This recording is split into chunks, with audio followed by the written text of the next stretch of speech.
Dory 1, this is Fire Team Delta. Dad's coming home.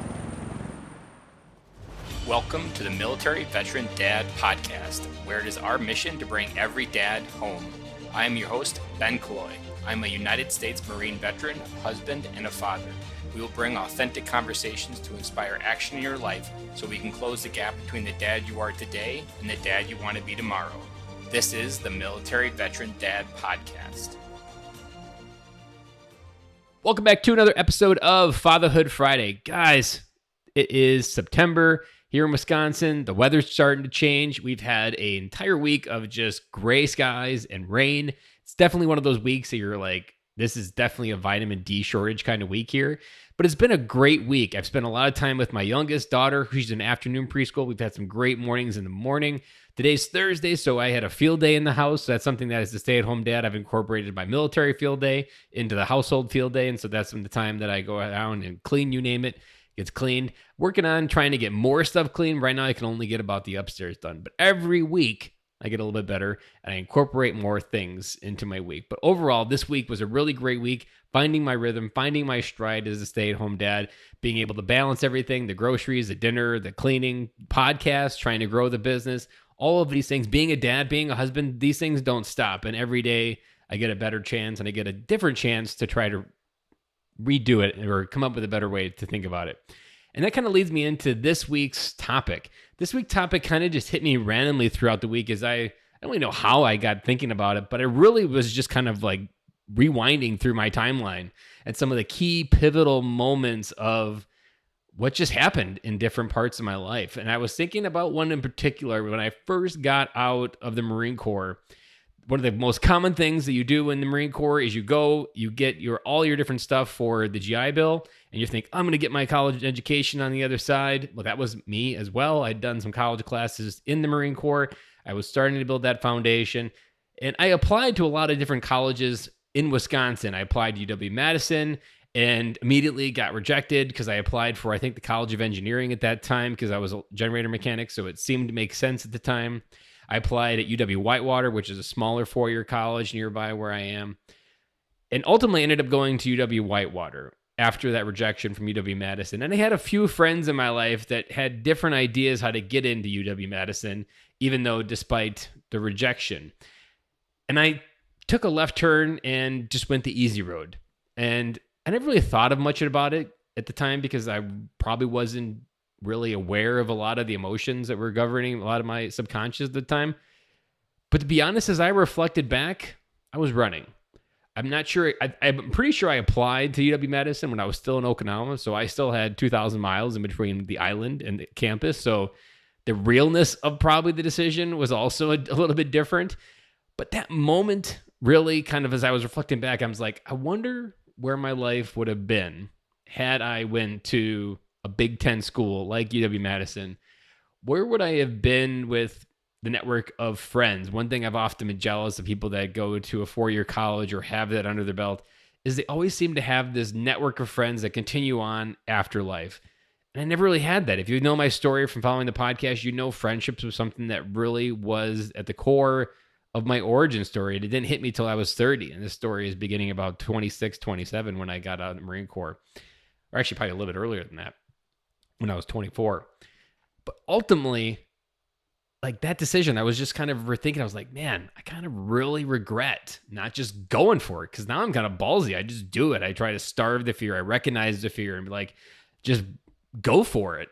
And ultimately, I was like, well, why didn't I do it? Where would my life have been? There was just a big pile of regret sitting next to that decision. And for me, it was one of those things that I was thinking like, I think this is a podcast episode because so many decisions, if we relate that to dad, how many times as a dad do you regret a decision? Daily. If you're like me, it's daily, whether it be I really shouldn't have disciplined that way. Well, that discipline method really backfired, or I'm never doing that type of outing with the kids again. They're all different types of guilt, but a lot of that guilt comes back to you just feel, you don't feel enough. And in those moments, you feel like you should have known better. You wish you could have gone back. And what we don't pause, I think, is what I was realizing this week, is I don't think I truly went back and kind of dealt with that guilt. I think I just kind of suppressed it and kept moving on and running and going faster. But ultimately, if you've been listening to the podcast, the advice that I often talk about is you need to face your fears. You need to run towards your emotions. Your emotions are meant to be felt and understood.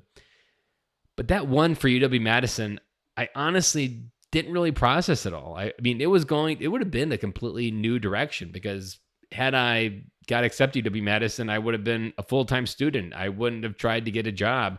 I wouldn't have tried to get a job and juggle trying to go to UW-Whitewater at the same time, which didn't end up working out very well. I only stayed there about a year, and then I transferred to a small 2-year college, and ultimately ended up burning out and dropping out of the College of Engineering that I was registered at eventually. So, like, what would have happened? Like, all of that what ifs. And I probably spent, I don't know, probably an hour thinking about this in my head. And I was thinking, now looking back, I'm like, well, that was dumb. I just spent an hour of my time thinking about something that has absolutely no ability to change. And through all of that, I was just like, how could I have handled that better? And I don't think I've even really thought about guilt a lot on the podcast, or even in my own development. I don't think I've processed a lot of the things that I felt guilty over. There's so many different things in our life that happen, and we don't honor to feel that guilt. And I think what we often do as people and dads is when someone dies, it's natural. You almost have to, because that person, that physical connection is no longer there. But when it comes to guilt and grief, I think, are married in some of the same ways, because it's a loss of a future that never happened. It's maybe an opportunity or a job interview that never happened. And while you never got to meet it like a person, you still have to kind of grieve that loss. But then also making sure, if you just go through the idea of guilt, I was doing some research on this before starting the podcast, and ultimately, you just have to remember learning your mistakes. Like, if you do regret that and you do have guilt surrounding that, make sure you understand how to prevent it. That's something that I think a lot of dads don't do a lot of R&D or after action review, to use a term from the military, because it's that guilt and just understanding, like, how could I have prevented it? In this case, with UW-Madison, it's having a complete awareness, whether I'm leading with fear or I'm leading with this makes sense and this is logical and this is what I want for my life. That wasn't something that I ever did. And it wasn't something I definitely didn't do back then, because looking back, I was running, for one. I was just on this path to catch up. I felt so behind in life, and I just felt like everybody else was ahead of me, which is one of the maybe the reasons why I picked UW-Madison. I didn't have any connection to it. I had no family members there. It was probably just one of those things that'd be cool if I could go to UW-Madison, being the Big Ten conference for Wisconsin. But ultimately, it was one of those that I just didn't process, and I ran from that decision. And here I am today with what I've got. But you have to also recognize that it all happened. That maybe had I done that, I probably would be in a different spot. But I didn't. I'm in this spot. And honestly, if I were to approach it from a different angle, I probably would have done really well at UW-Madison at that time. If I maybe had slowed down, not gotten a job, just slowed down and focused on the school, I probably would have done really well. I wouldn't have been multitasking. I might not have been married at the time. My life and that angle of my family could be completely different. But at the same time, by going this route that I did, taking the lower path, the easier one at the time, I ultimately took, looking back now, a harder path. While I, at the moment, thought it was the easier path, now, looking back, it was the harder path, because I had to learn how to deal with failure after dropping out of the College of Engineering. I had my grass dry up on me for the 6 months of my life after dropping out. I'm like, what do I do next? Because my entire life was gambling on getting a college degree. That was going to be, my grass was greener on the other side. All of that, all of those things, like that moment, dropping out, going through that pit, finding out what is my next grass is going to be greener, that created the person I am today.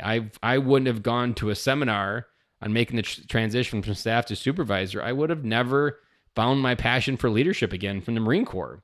And I maybe found it in a different way and going through the different roundabout way. But the way that I did it, I had to really dig deep, and I had to carve out a person that was going through the trenches. And I was recording a podcast episode this week with Morgan Snyder, the author of Becoming a King. And he really laid it blatantly right out there. And he's like, it takes a lot of shit on a field to make a good crop.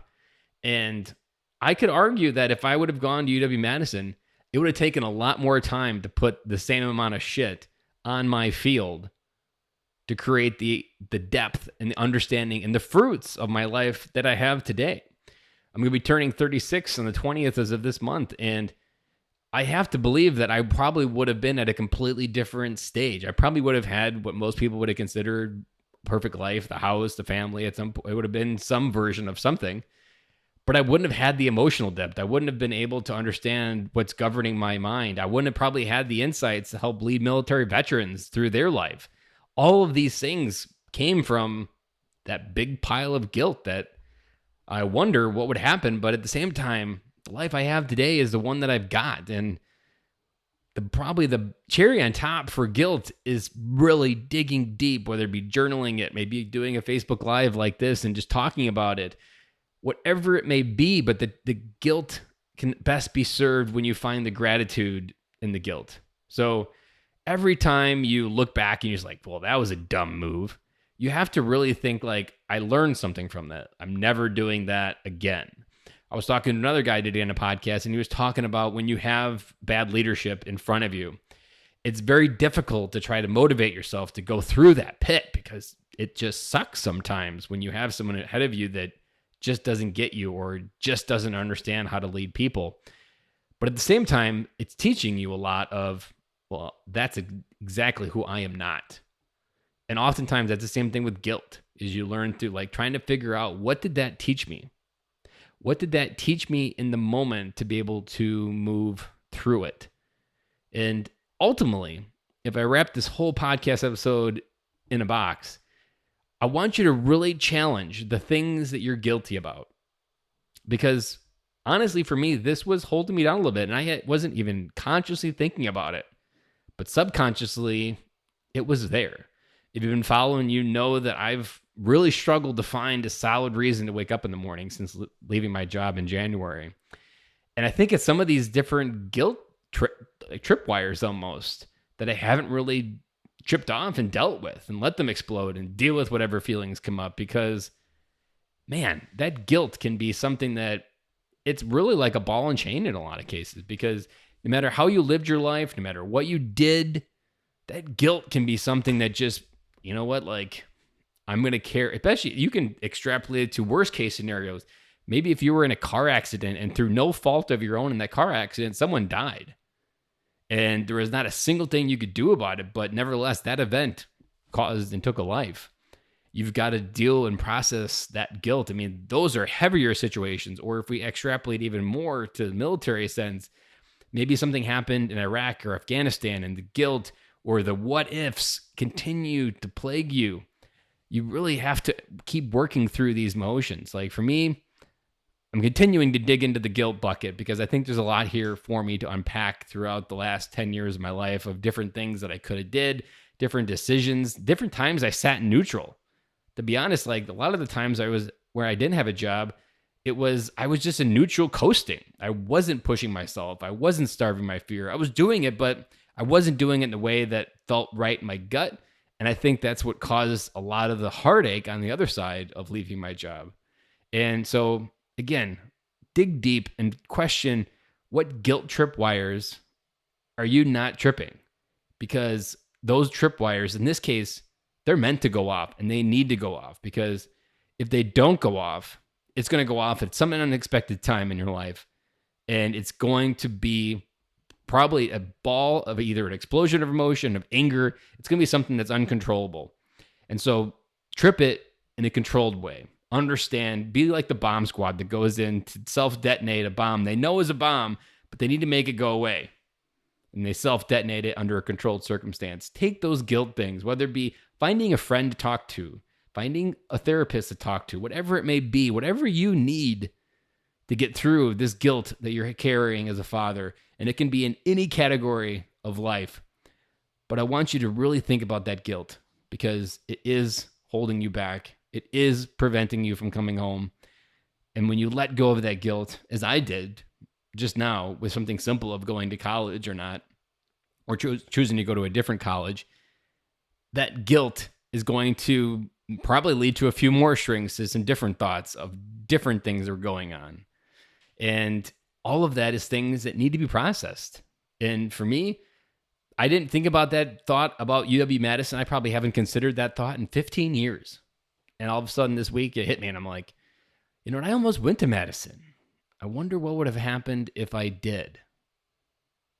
And it's that little micro moment where I got insight. I'm like, I need to unpack this because there was a lot there that I wasn't dealing with in that moment when I made that 15 years ago. But man, looking back, like there's so many different other scenarios where guilt plays a play. And it's something that I'm going to be myself unpacking more. And if I have any other ones come to fruition and they feel my heart feels like sharing it on the podcast, I'll definitely be doing a future Fatherhood Friday episode on it. But guys, just remember, this guilt isn't meant to be carried with you. It's meant to be let go. It's meant to be processed. It's meant to be understood. It's meant to teach you about what not to do in the future. There's nothing you can do about the past, and you can only live in the future. And there's something that I repeat for a lot of dads that lost a friend in Iraq or Afghanistan in battle, right next to them in many cases. And they get haunted with this question of why did I live and the other person died? Like that kind of guilt. And there's a piece of advice that I've learned through the process of this podcast is that friend died so that you could go home and be the best fucking dad you could be. And when we hold on to that guilt and continue just to keep it close and keep all the people around us that love us further away, we're not honoring the service and the sacrifice that person gave us to live, to come home, hug our kids. Because if that guy was a father, he doesn't get to hug his kids and his kids don't get to hug him.